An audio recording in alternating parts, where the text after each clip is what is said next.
हरे कृष्णा। आज कुछ अहम बातें चर्चा करते हैं।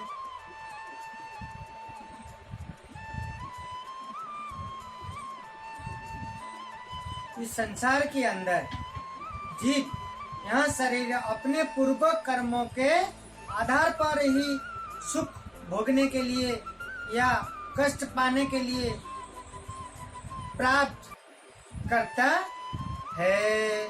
जीवन और मृत्यु का यही कर्म है। इस संसार के अंदर जो भी सुख और कष्ट पाना है तभी जीवात्मा इस संसार में आता है।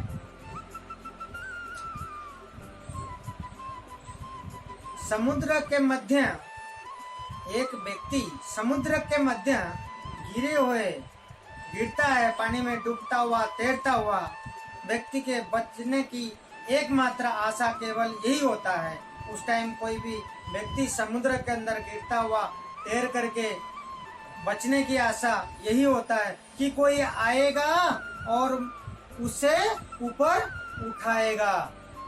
बचने के लिए यही सोचता है। यदि कोई आता है और उसे पानी से कुछ ही फुट ऊपर उठाता है तो उससे तुरंत शक्ति मिल जाती है। इसी प्रकार यदि हम किसी तरह इसी जन्म और मृत्यु के सागर से कृष्ण भावना मृत्यु की विधि से ऊपर उठाए जाते हैं तो हमें तुरंत शांति मिल जाती है।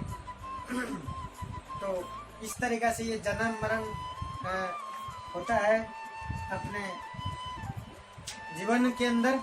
तो मेरे गुरु महाराज हमेशा जब भी चर्चा करते हैं गीता के अंदर तो उसके अंदर हमेशा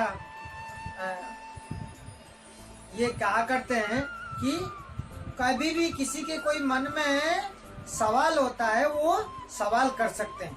मतलब अंत के अंदर प्रश्न और उत्तर की चर्चाएं होती है। मन में अनेक जब अपन सुनते हैं, कथा सुनते हैं, किसी के बारे में कोई चर्चा करते हैं, मन के अंदर अनेक सवाल होती है।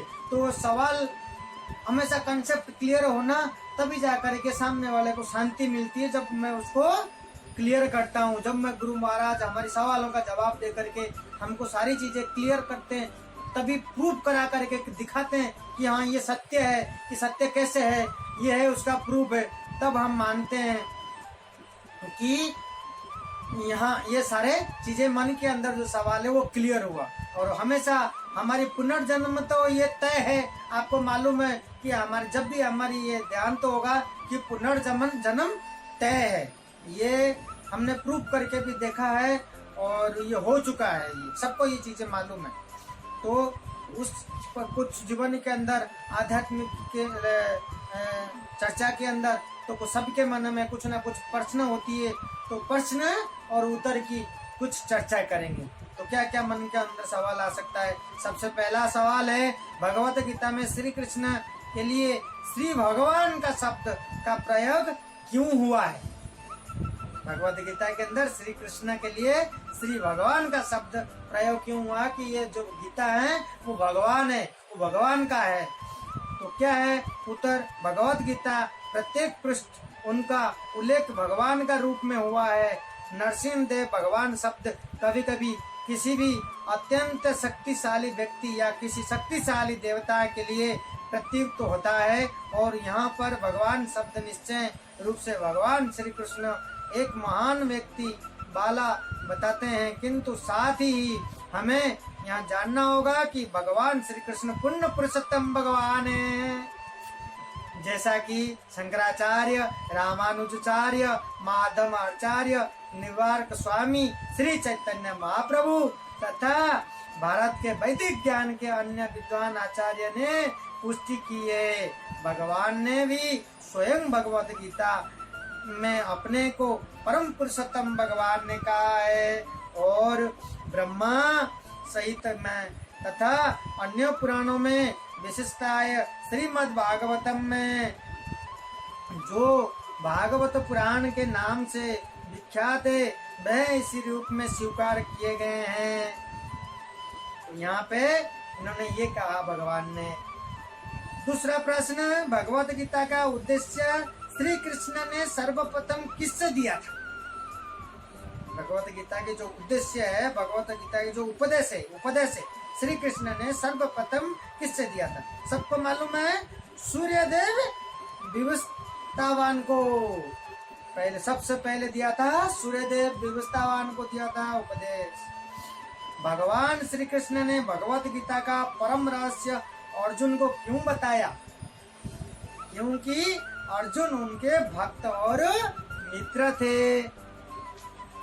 भक्त तथा भगवान के मध्य संबंध कितने प्रकार के होते हैं? भक्त और भगवान के मध्य संबंध कितने प्रकार के होते हैं? बहुत अच्छा प्रश्न है। तो इसका उत्तर है 5 प्रकार के संबंध भक्त और भगवान के बीच का 5 प्रकार संबंध है। और वो 5 प्रकार संबंध क्या है? 5 प्रकार संबंध एक में क्या है? कोई निष्क्रिय अवस्था में भक्त हो सकता है, निष्क्रिय अवस्था में भक्त हो सकता है। दूसरा, कोई सक्रिय अवस्था में भी भक्त हो सकता है। भगवान यहाँ के लिए कोई सक्षा रूप में, सखा रूप में भी भक्त हो सकता है। कोई माता या पिता के रूप में भी भक्त हो सकता है। किसी भी तरीका से आप मान सकते हैं। भगवान ने कह दिया कोई भी दंपति प्रेमी के रूप में भी भक्त हो सकता है। अर्जुन ने भगवत गीता को किसी प्रकार ग्रहण किया है? ये एक सवाल अच्छा है। अर्जुन ने भगवत गीता को किस प्रकार ग्रहण किया है? अर्जुन ने भगवत गीता को यथारूप पुण्य सत्य के रूप में ग्रहण किया है। अर्जुन ने यथारूप पुण्य सत्य के रूप में ग्रहण किया है। तो यहाँ पे एक छोटा सा कथा याद आ रहा मुझे। बरसाने हैं अपने, बरसाने का नाम सबने सुना होगा। बरसाने के अंदर राधा रानी है, बड़ा प्रेम होती है, बड़ी प्रेम जगह है, भक्तिमयी जगह राधा रानी है। तो आज भी एक मुसलमान हमेशा वहां पे क्या करता था, हमेशा वो सरगाना बजाता था और पंडित जी गाना गाते थे। बड़ा भक्त था राधा रानी के। तो आज भी वो है ही नहीं संसार के अंदर। और उनके समाधि राधा रानी से जब दर्शन करके आएंगे, वो वहाँ समाधि उनका अभी भी है वहाँ राधा रानी बरसाने में। तो बड़ा भक्त थे। वो मुसलमान है जाति में, लेकिन राधा रानी को बड़ा प्रेम करते थे, बड़ा भक्त थे। जब वो सरगाना बजाते थे वहाँ पे पंडित जी गाना गाती थी और उनकी बेटी थी, तो बेटी सामने बैठ करके तो वो गाना गाती थी। तो वो बेटी का नाम क्या था? श्री राधे राधा रानी। श्री राधा रानी मतलब उनके बेटी का नाम राधा रानी थी। तो हमेशा वो राधे राधे राधे करते थे। वो मुसलमान जाति में थे। तो इस तरीका से काफी दिन जाने के बाद ऐसे करते करते बड़ा भक्त थे वो। तो वो बेटी उनकी बड़ी हो जाती है, तो वो ब्याह दे देती है। ब्याह देने के बाद वो दूर चली जाती है उनसे। जब वो दूर जाने के बाद जिस दिन चली गई, तो वो उनके राधा रानी के सीढ़ियों पे पड़े पड़े राधे राधे राधे राधे राधे ऐसे ऐसे करते करते करते करते लोगों ने कहा कि इसकी बेटी चली गई तो वो पागल हो गया, ये रहा ही नहीं जा रहा। और उस टाइम तो बूढ़ा हो चुका था। तो 3 दिन तक ऐसे रोते रोते पड़ा रहा। पड़ा रहने के बाद राधे राधे शब्द आता था उसके मुंह से। उसके बाद एक दिन अचानक सुबह देखा तो वो है ही नहीं वहाँ पे। वो राधे राधे करते करते वो दिखने को नहीं मिला। तो लोगों ने बोला यार कहीं चला गया होगा, वो तो वैसे ही मतलब जान दे दिया होगा अब तक। तो लोगों ने उसके नाम से, भक्त था, प्रेम से राधा रानी को पुकारता था, तो वो नित्य गान करता था। तो इसी वजह से राधा रानी मंदिर के नीचे लौटते हुए वहाँ उनका समाधि बना दिया। तो समाधि बना दिए, जो लोग बोले था फकीर था तो उनके नाम से समाधि बना दिया। नाम याद नहीं आ रहा, तो समाधि बना दिया गया उनका। तो कुछ दिनों में एक बार क्या हुआ, पंडित जी गोसाई शाम का नित्य पूजा करके सीढ़ियों से उतर के नीचे आते हैं। तो अचानक एक पेड़ से अंधेरा था थोड़ा सा, वो अचानक ऐसे करता हुआ राधे राधे राधे राधे करता हुआ भागता हुआ इधर से उनका रास्ता कट करके उस तरफ भागता हुआ निकलता हुआ चला गया। तो पंडित जी बोले अरे अरे सुनो सुनो सुनो। तो उसका नाम पुकार के बोले कहाँ चले गए थे तुम इतना दिन हो गया। तो उनको दर्शन दिए इस तरीका से, बोले कहाँ चले गए थे। तो बोले नहीं, मैं तो ऐसा, मैं वो राधा रानी ने मुझे अपने पास ही बुला लिए थे। वो जवाब देता है, मुझे राधा रानी ने अपने पास ही बुला लिए थे, मैं उनके पास ही चला गया था। तो ये कहता है, बोले है पागल कैसे करता, राधा रानी और तेरे को उनके पास ही बुलाएंगे और उनके ध्यान में बुलाएंगे और उन ध्यान में तेरे को रहने के लिए कहेंगे। यह पागल करता है, पागल बनाता है। तो इतना प्रेम करता था वो। बोला अच्छा, बोला क्या प्रूफ है तेरे, क्या प्रमाण है तू राधा रानी के पास गया हुआ था, राधा रानी के पास ही रहता है, क्या प्रमाण है? तो वो पंडित जी को, गोस्वामी को वो प्रमाण देता है कि अभी पंडित जी आप बताइए, आप राधा रानी के पूजा करके उतर रहे हैं, तो राधा रानी के आपने अभी पूजा के अंदर क्या भेंट दिया, आपने क्या भोग लगाया? बोले मैंने अभी पान, अच्छे से लौंग इलायची वाली पान भेंट दिया अभी आरती के अंदर उनके पास। तो वो क्या करता है, वो फकीर मुसलमान भक्त है, वो अपने हाथों से वो दिखाता है, यही पान आपने भेंट दे करके आए थे, यही पान देखिए, आप पहचानिए। तो पंडित जी एकदम देख करके हैरान होता है, हे राधा रानी, जो पान मैंने आपको देकर आया था इसके हाथ में कैसे आया? तो वो समझ जाता है कि हाँ, ये राधा रानी के भक्त था, राधा रानी के पास एक्चुअली जाकर के आया। वो पान ऐसे की ऐसे पान, जो पान उन्होंने दिखाए थे, तो वो पान जो पान दे करके आए थे, वो पान इसके हाथ में दिखा। तो इसी तरीके से प्रमाण देता है। अचंभा हो जाते हैं पंडित जी गोस्वामी, सोच नहीं सकते कि राधा रानी इसको दर्शन दिया, राधा रानी अपने पास ही बुला लिए।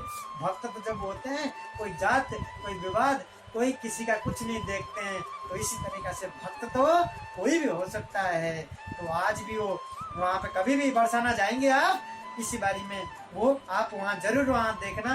ये एक फकीर मुसलमान था, उनका समाधि कहाँ है, तो उनकी सत्य घटना है, सत्य कथा है, बरसाने की बात है, राधा रानी की बात है। जय जय श्री राम।